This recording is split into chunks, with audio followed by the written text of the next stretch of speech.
Astronauts report it feels good. T-minus 5 seconds. 4, 3, 2, 1. Welcome to Beyond the Launch, the podcast that explores what really happens after the deal is signed and the product goes live. Because real impact doesn't come from implementation alone. It comes from intentional, strategic customer success. Hosted by Ivan Whitaker, an experienced executive in sales, customer success, and implementations, including complex 911 and public safety implementations. This podcast goes beyond the launch to uncover what truly takes drive, adoption, measurable outcomes, and long-term success. Welcome to Beyond the Launch from Utah Podcast Studio. Today's episode is titled Right Care, Right Time, Redefining 911 Response Through Virtual Care and Smarter Outcomes. In this conversation, we'll explore how innovation in care delivery is not only reducing strain on emergency response systems, but fundamentally changing what success looks like in public safety and healthcare. Today's guest is not just building a company. She's rewriting how America responds to crisis. Shanel Fields is the founder and CEO of MD Ally Technologies, a 911 telehealth company connecting non-emergency callers to virtual medical, mental health, substance abuse, and community resources right in the moment they need it the most. Before launching MD Ally, Shanel earned her MBA from Wharton and spent years leading sales teams at the cutting edge of digital health. She raised millions in funding, earned a front page feature in the New York Times business section, appeared on Good Morning America, and was spotlighted in Comcast NBC's docuseries on innovative founders, Founding in Color. She is a market leader, a movement builder, and doesn't just disrupt industries, she transforms them. Welcome to Beyond the Launch, Shanel. Hello, thank you so much for having me. Shanel, I'm so excited to have you today. You're doing some great things in this space. And we always start out the podcast with some icebreakers. And so we're going to do this now so the audience can get to know you a little bit better. So the first icebreaker is, take us back to the beginning. What was the moment that made you say, I have to build this? Walk us through the day that MD Ally was born. You know, it's interesting. I'd love to say that it was a day, but I think it's a collection of moments, some that I've realized later on that really influenced me. So, as you know, my father was a volunteer EMT. That was a big part of my childhood growing up on Long Island. And I have come to realize that that's had a pretty big impact on my own career. I'm sure a lot of first responders and children of first responders find that that's pretty influential as far as how you think about a lot of things, day-to-day things, as well as what your role in the world is and how you add value. So I think that there was a lot of influence from that, being a child growing up around first responders, spending a lot of time there, and that being my first introduction into the healthcare system. But as far as starting MD Ally, I had read some research by a professor who studied EMS, which is pretty rare. You know, there are not that many EMS researchers out there. And I was really interested in this research. It was a professor at Wharton. He still studies the EMS space globally.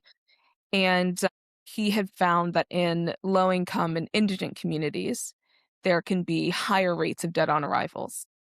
So, you know, that to me was significant because the way that I think about public safety and EMS is that no matter who you are, how much money you have, they respond to everybody the same way. It's the same number. They get to you as quickly as possible.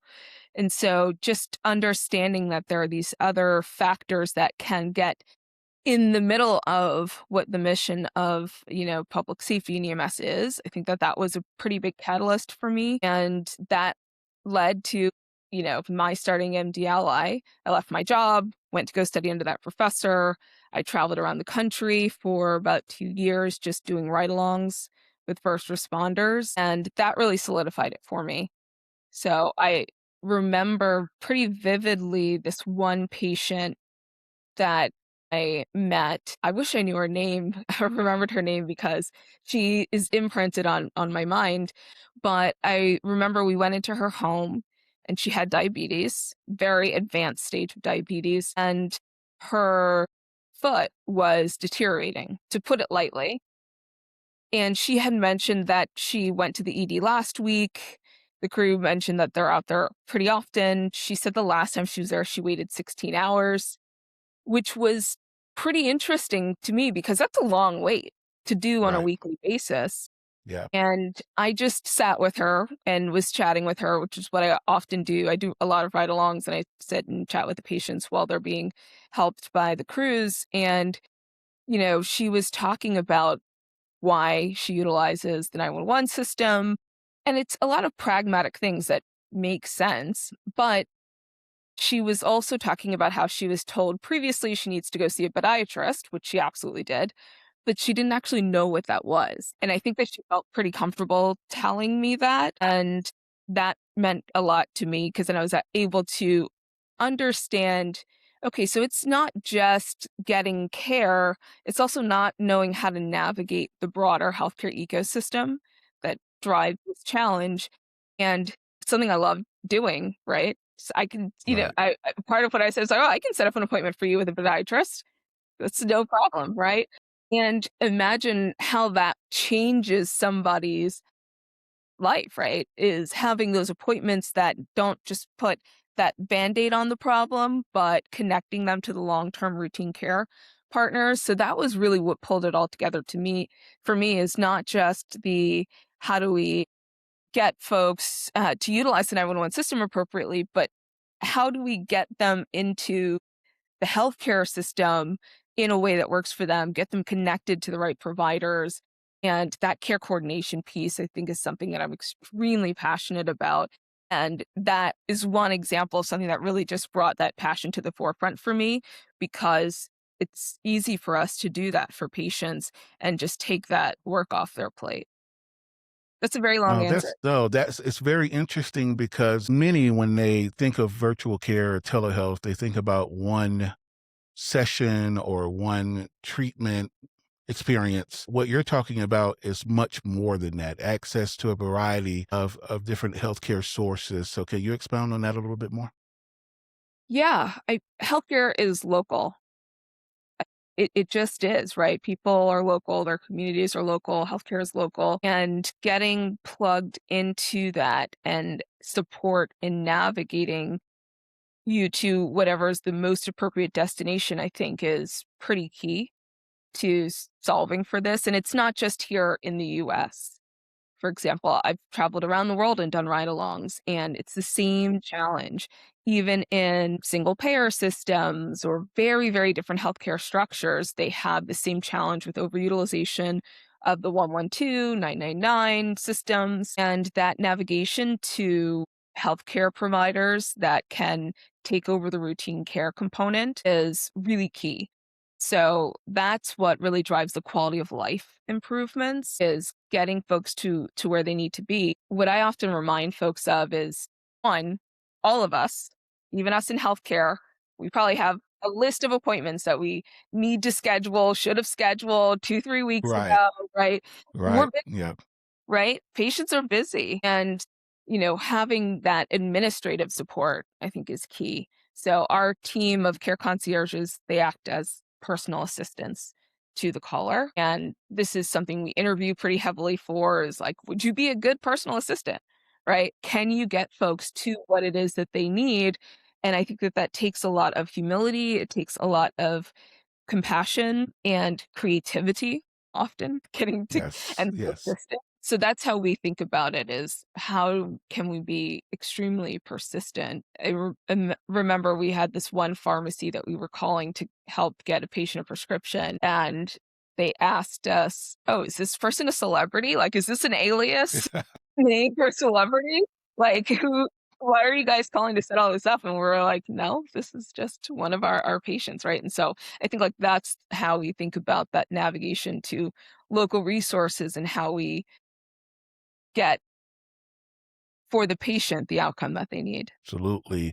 My second icebreaker is you've built your career at the intersection of healthcare and public safety, a space that's very complex, high stakes, and not always easy to navigate. What is it about this work that still fires you up today? I think there are a number of things.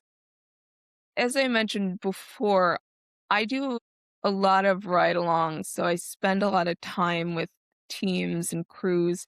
That always keeps it fresh for me, especially when I get to spend a day just hanging out with a very, like, no-nonsense crew Right. that you just have to be, I think, especially in my role, like, extremely supportive, focused, and there to learn and to hear their perspectives, and they always give their perspectives, right? They're not Right. shy. It's great Right. how you get to hear it, you know, straight on, and even when I did my very first ride along, I remember presenting to the crew in the fire station, showing them what I was working on and building, and them giving me very candid feedback, and that was immensely helpful. So that really always keeps me, I'd say, pretty up to date and aware and passionate and fiery, and it's a lot of, fun and enjoyable. And talking to the patients, they're also very candid and no Right. nonsense, right? Right. They will tell you exactly what they like, don't like, what's inconveniencing them, and they don't hold back. I mean, they'll swear and be Yes. extremely candid. So that Right. I think is it's always helpful because you get such a clear and candid view of what you need to build and what the standards are for the people you're building this for. Yeah, I've had conversations with you in the past just about outcomes, and I've grown very fond of your spirit. You're one of those CEOs that when there's a great outcome for a patient, you light up. And I just wish that others could see that spirit on a day to day basis as you talk to your members of the company about the great things that they're doing to help patients. Getting into the core of our questions, I do want to start off with MDLI is helping shift how 911 systems think about response, field response.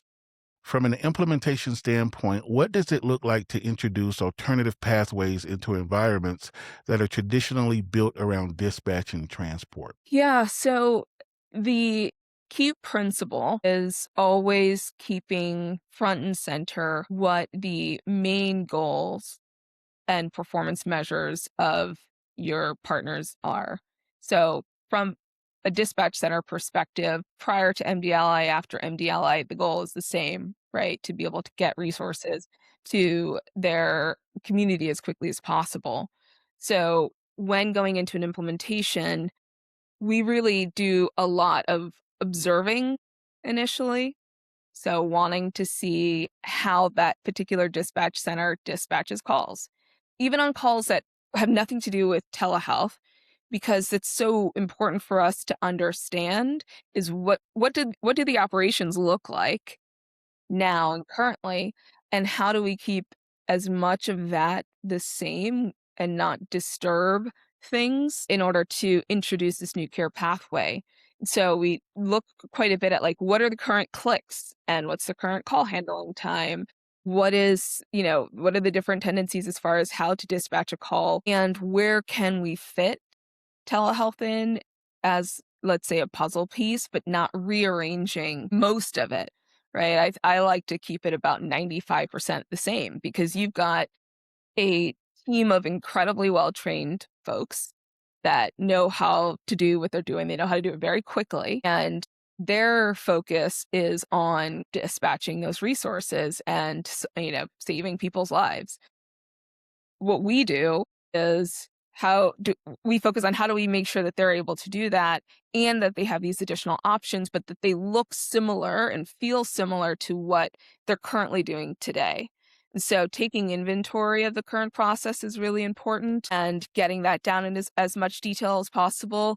And then we present that with the telehealth portions back to not just the leadership team, we will also present it back to dispatchers on the floor and get a lot of that feedback before rolling it out, because that buy-in is really important. And our goal is always for them to say, okay, that's easy. If we don't hear that's easy, then we've got to go back to Right. the drawing board, right? But, like, that is kind of our sign off from the staff, and then, having leadership sign off on it as well. But that's what drives everything. Our technical teams, our partner success teams, everything. Clinical ops it's all designed around what does the center currently look like? How are they doing things today? And then how do we, at most, maybe we're adding something in like the 5-7% range as far as how to navigate patients down this pathway. But everything should look pretty similar to how it did previously. And this should just help support efficiency as far as where those non-emergency calls go. Chanel, you've remained myopically focused on keeping the existing workflow in place for the 911 dispatch center, but you've also managed to remain agile. I've known that during COVID and during storms, you've spent up as an auxiliary resource. Can you talk a little bit about that? Yeah, this is something we're incredibly proud of. And it came about initially in Florida.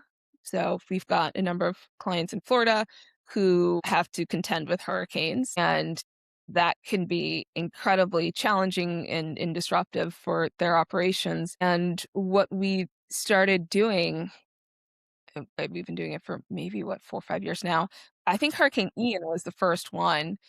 And we got a request from a partner and they needed support because they weren't going to be able to send out vehicles and actually respond to calls in the way that they usually did. And what we're able to do with them was develop a hurricane protocol. And this came together very quickly, like very quickly. Obviously, there's not a lot of heads up or notice on things. And so we put together a protocol that allowed us to field some of those calls for them because it would be better for the patient to be able to speak to an emergency room doctor over the phone rather than not get to talk to anybody at all. So that was something, I mean, and our team loved doing that. I mean, you would think that asking folks to, pull longer hours at a moment's notice, like there's no gripes. Everybody is like, let's hop in. We're really excited. The doctors are great. They get very creative. They'll help with navigating folks to shelters, seeing what resources the shelters have, giving folks instructions. I remember this woman had diabetes. She was in a shelter. One of the doctors did a call with her and was able to use her camera to see what was available and give her instructions on how to take that orange juice and do this and that. And I think that's always been really great and fulfilling. So that turned into TERF, Telehealth Emergency Relief Force, where we work with our partners to give them that coverage during emergencies of any kind so that they know that they have this option available to them where it's not just the low acuity, let's say toe pain calls, but things that can be more urgent. And because we work with emergency medicine doctors, they can handle all types of calls. So that's always been, I mean, we don't hope any more hurricanes or disasters happen, but we're available. The last thing we did was we spun up a protocol for an outbreak that was happening in Florida and was able to do that, within 48 hours and help support our partners. So yeah, that's something that I think we're incredibly proud of. Yeah, so as I understand it, a 911 dispatch center or a system can partner with you on the day-to-day non-emergency calls, but they can also partner with you on turf as well. Yes. So with 911 centers already stretched thin, what does the integration process actually look like for emergency dispatchers, and how do you avoid new technology creating more disruption than it solves? Yeah, so I think it's similar to what I was mentioning earlier of what is the number of clicks, making sure that the dispatchers are able to give feedback on every part of the workflow. Presenting that out, getting it approved is key. And we do dry run testing so that it's not just on a piece of paper, but we actually want to see what the workflow looks like and have our partners see what it looks like. And there's plenty of time and opportunity to tweak things as is needed. But from an implementation standpoint, we do implementations in 60 to 90 days. Our last one, we did a 60-day implementation, and we're fairly efficient around doing those. We know exactly what are the high priority things that we need to focus on. And we really think of it as our job to present the SOPs, present the suggested workflows, manage any meetings or conversations that need to happen, send out the notes, all of those things. So I think that with a lot of this, it's not just the implementing of the solution, it's also the Yeah. project management Yeah. and making sure our client doesn't have to be a project manager because we have all the time in the world to be the project manager, right? And so we want it could be sending out the calendar invites, whatever it is. We take charge of that and make sure that all they need to do is show up, sign off on things, participate in a dry run test. We create all the training materials, everything, right? So that's the goal is for them to be able to continue doing whatever they're working on while we take on the project management fully around this. Yeah, and that's a big plus with MD Ally. I've been a part of technology implementations to where us as the 911 center, we're creating all of those resources. And so for MD Ally to have created those resources and lead the charge, lead the implementation, that's huge. So many agencies adopt new solutions but struggle to fully integrate them into daily operations. Where do you see the biggest breakdowns in adoption, and how does MDLI approach customer success to ensure long term impact? Yeah, that's a great question. I think this comes down to goals and outcomes and alignment around what's the goal, what are the outcomes that the partner is looking for. That drives a lot of things as far as making sure solutions get adopted. And I think sometimes it can feel like the goal and outcome can be around the implementing of the solution and the utilizing of the solution versus what do we want to be true when this is in place. So we focus pretty heavily on that and measuring against that. So let's say if a partner has challenges with response times or they want to expand the scope of their 911 services, whatever the primary outcomes and goals are, that's really what we look at from a long-term success standpoint.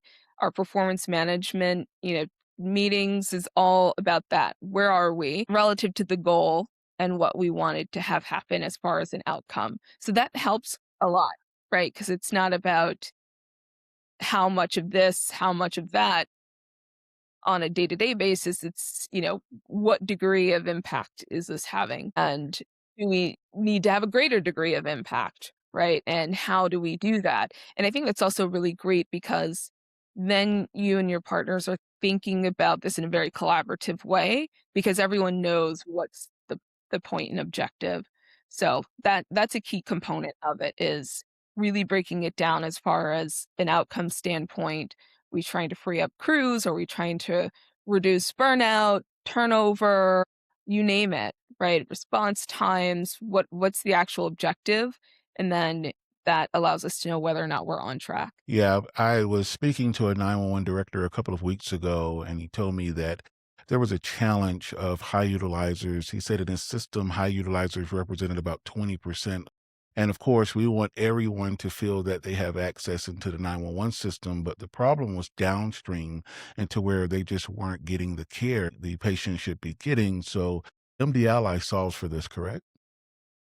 Yes, super utilizers are, our celebrity clients. I guess those are the celebrity clients, right? That we could say we're Yes. helping. They're pretty well known to our partners and their departments of health. And you know, the way that we think about this is that it's almost like a Rubik's cube to solve for, and there's a way to solve it, right?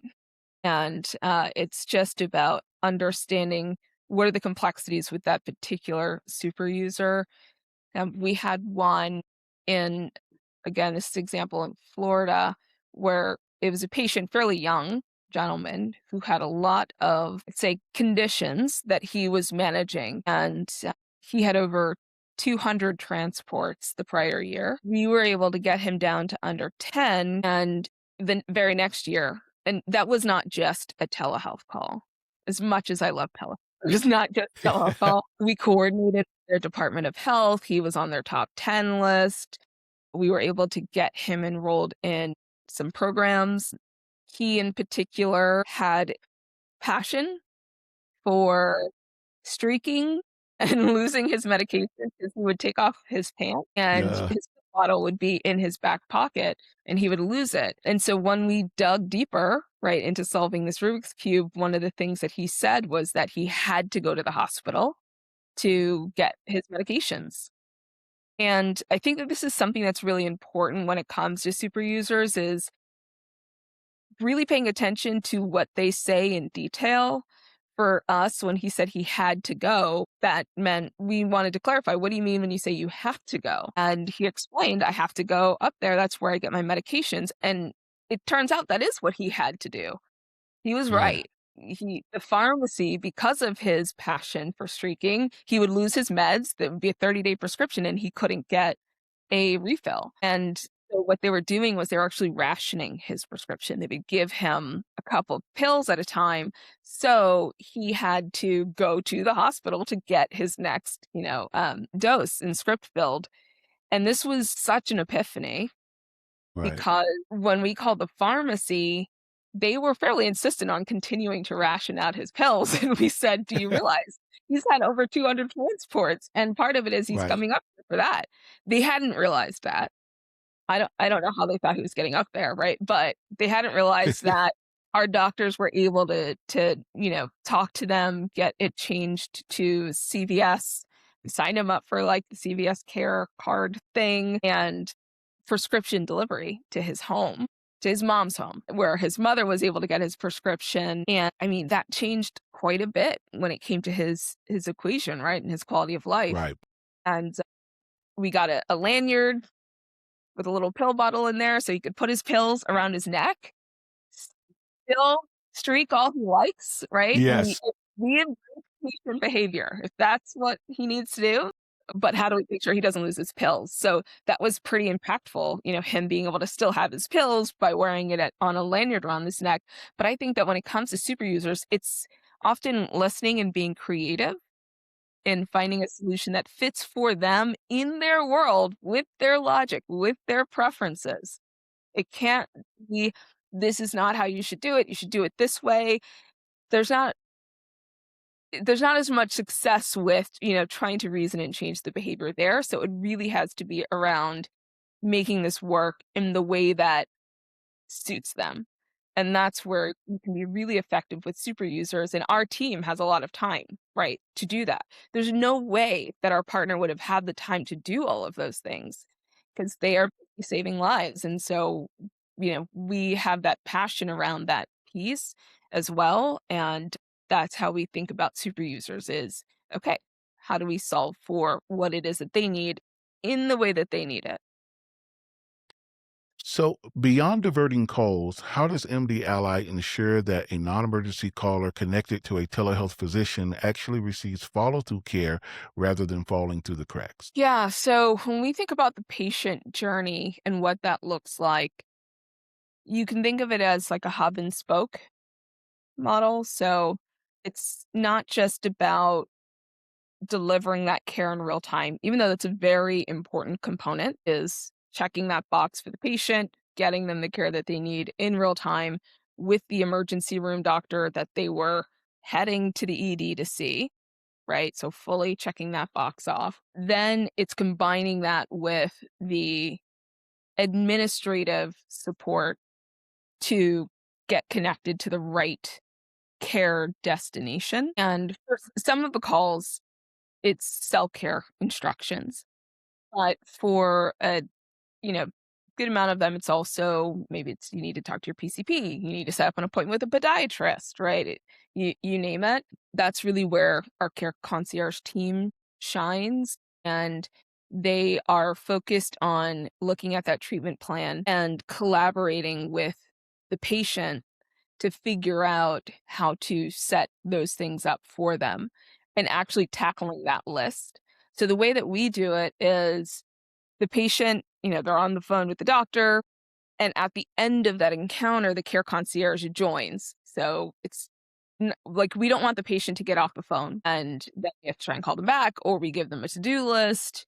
It's like, while we're here, Right. let's set up that appointment. And that is what the second half of their encounter with us is if there's anything that we are trying to task as a next step, we're trying to execute that task for them. So if we need to schedule an appointment for, let's say, a specialist or their primary care provider, we will schedule it right then and there.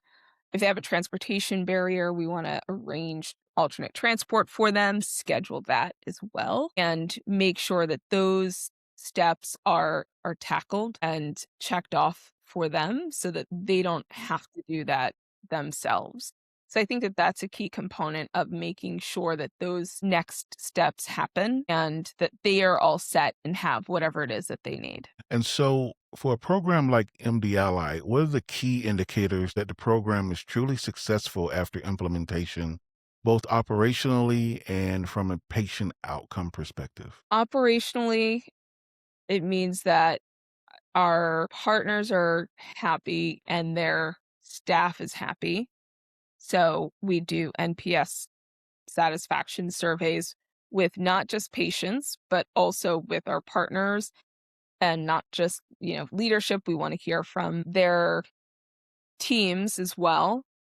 I think one of the best things in that we've seen is we actually had a patient that called us. We got connected to them, and they said it was one of the dispatchers in the dispatch center that told them to call us. They were told, I guess they were friends with them, and they're like, "Oh yeah, so and so told me this is really great service." That's Right, high praise. That's pretty high praise, right? So right. I think like that's how you know it's impactful operationally. But then there's also KPIs. So have we kept call handling time the same? Have we reduced call handling time? Right? That's something that we want to see and measure. Certainly making sure we didn't increase call handling time. How many calls are we helping to prevent in the future?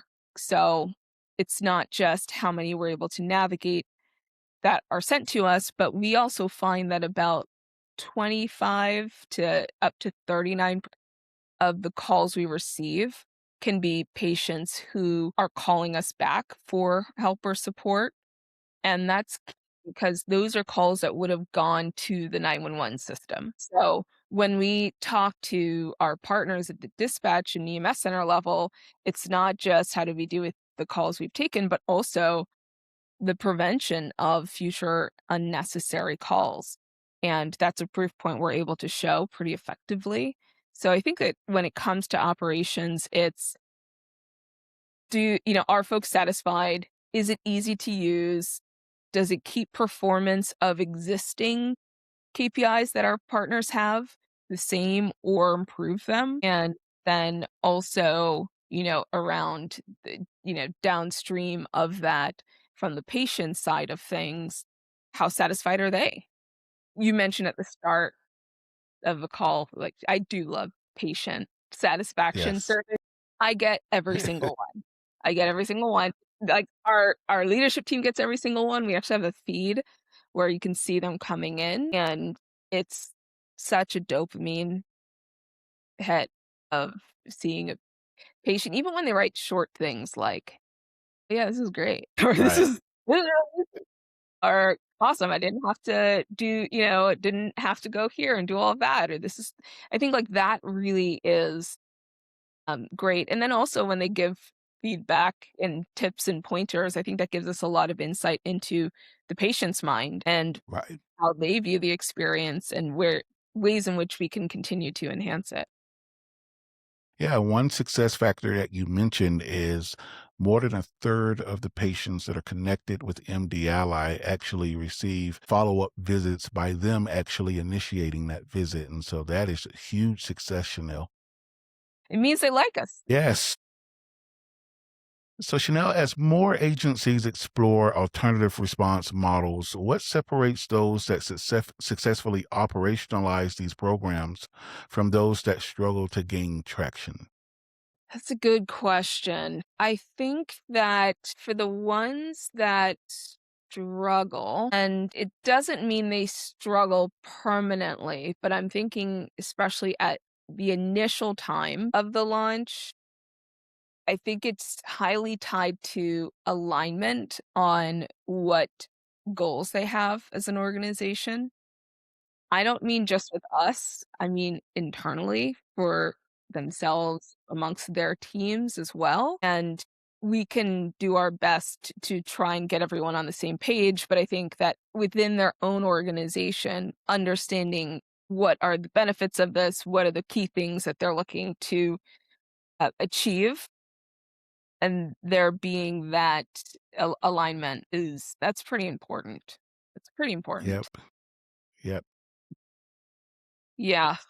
I'd say like Yeah. that's one of the key things, because if you don't know where you're going, Yes. it's hard to really, it's hard for us to make sure that we can get folks there.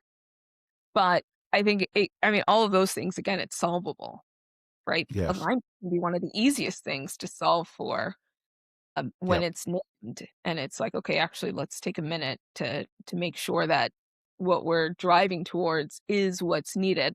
I'll give an even more specific, example is when you do the implementation, you've got with your partners, you have, let's say, the leadership team, you have IT, you have, different folks who own different pieces of it, and everybody has to know at all times what the outcome is and how their part of it influences our ability to get there. So if we Yes.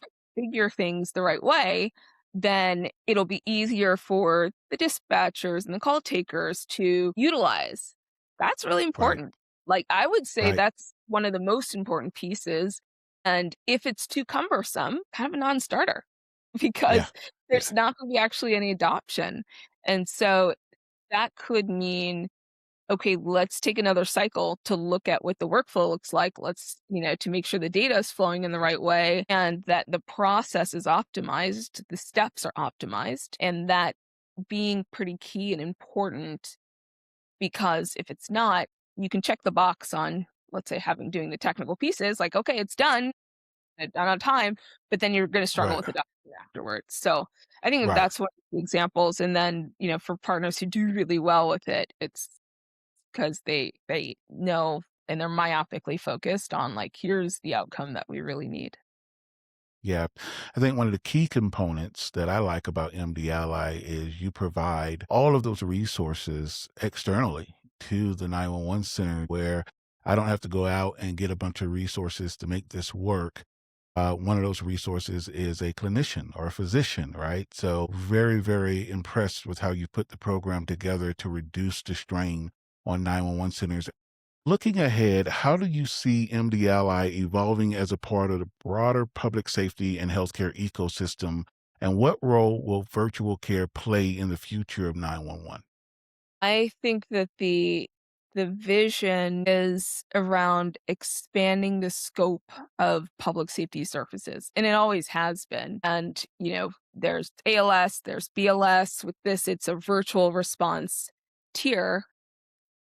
When you think about how patients and communities utilize 911 and EMS and any public safety resource, the actual ways in which they're utilizing it is a reflection of a few things. What a great job that 911 has done with designing a solution, a healthcare solution that patients love and find incredibly convenient. It's three numbers. You can dial it from any phone, anywhere, anytime. Somebody picks up immediately, somebody rushes to your side, and they take you to a one-stop shop for care. It is a convenient solution compared to almost anything else you see in healthcare. And that leads to 911 and DMS being, I would say, probably one of the largest primary care providers in the country, right?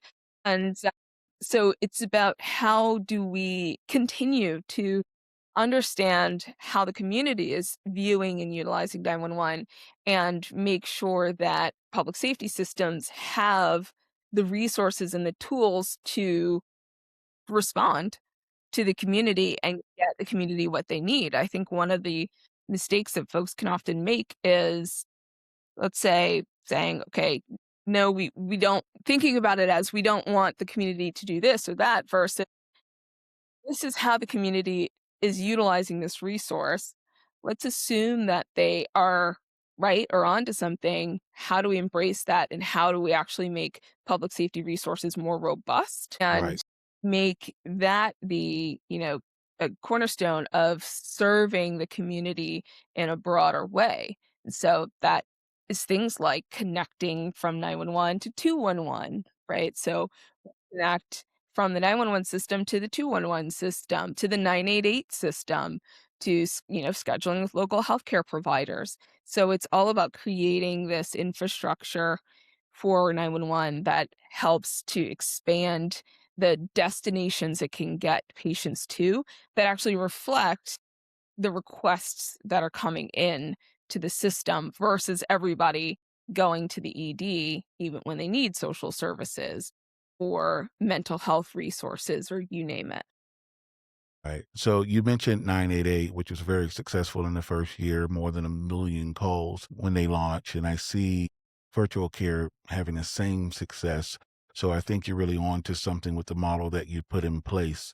As you think about the next phase of growth, what does success look like for MD Ally, and how will that translate into measurable improvements for agencies, responders, and the communities they serve? Yeah, I think the next phase of growth for MDLI looks like continuing to grow and expand what we're currently doing today. And then also around going further and deeper. So we really think about ourselves as creating public pathways to care, right? And so one is a significant public pathway where folks go to seek care. I'd say in the future, we also think about it as where else are patients seeking care and where can we play a similar role in getting them to the right care destination. One of my favorite examples, okay, let's use 211 again. If you call 211, and let's say you're seeking out a healthcare resource, you will get a list of healthcare resources. That's great, right? But the way I see it is, wouldn't it be great if you called 211 and you got connected to a healthcare resource, right? You're calling, Exactly. you need to talk to a doctor. How can we get you connected to a doctor? Because it's so Right. important that when a patient is opting in and engaging, how in that moment do you get them exactly what they're asking for? Right. Right? And so they're not necessarily wanting a list, they're wanting to solve for, the healthcare Right. challenge that they're experiencing. And Yep. I think that is where that is our in our DNA. That's our bread and butter is how do we get folks exactly what they need right away, right? And be great at that. And I think that that ties to our subsequent phases of growth. And it also allows us to just continually be valuable for our public safety partners because the stronger and further we go with that, the stronger their value prop is for their communities for in regards to that, the further they're able to go as well as we build out those pathways. So, Chanel, is there anything you want our listeners to know about MD Ally as far as anything new that's coming out into the future? And then how do they get in contact with you? Yeah, I'd say as far as, things to know about MDLI is that, and I mentioned this a bit earlier, we work with some incredible partners. We are continuing to engage with some other partners that we're really excited to bring on board. So I think that you'll hear and see more of that. And then as far as how to get in touch with us, you can reach out to me at Shanel, so Shanel at mdli.com, and I will get you connected to the right team members. And you can also go to our website, www.mdli.com, and submit a form there. Somebody will get back to you right away. There's plenty of ways to reach us. We're also going to be at NINA coming up next week, so you can see us at NINA. But Yes. I think like the key thing is that we love to hear from folks who have a vision for what they want to enable it with their public safety systems within their communities. And it doesn't have to quite exactly fit what it is that you think we do currently. We really love to explore, right? What is your vision? And then think collaboratively around how we could enable that with the resources that we have and the infrastructure that we have. And that's our job. right, is to make those visions come to life. And we love to be tapped for that. So I'd say if that's something that somebody has in mind or thinking about, then definitely reach out to us. Shanel Fields, everyone, one of the most innovative minds in the 911 public safety space today. Shanel, thank you so much for joining the podcast and looking forward to seeing you next week at NINA. Awesome. Thank you so much for having me.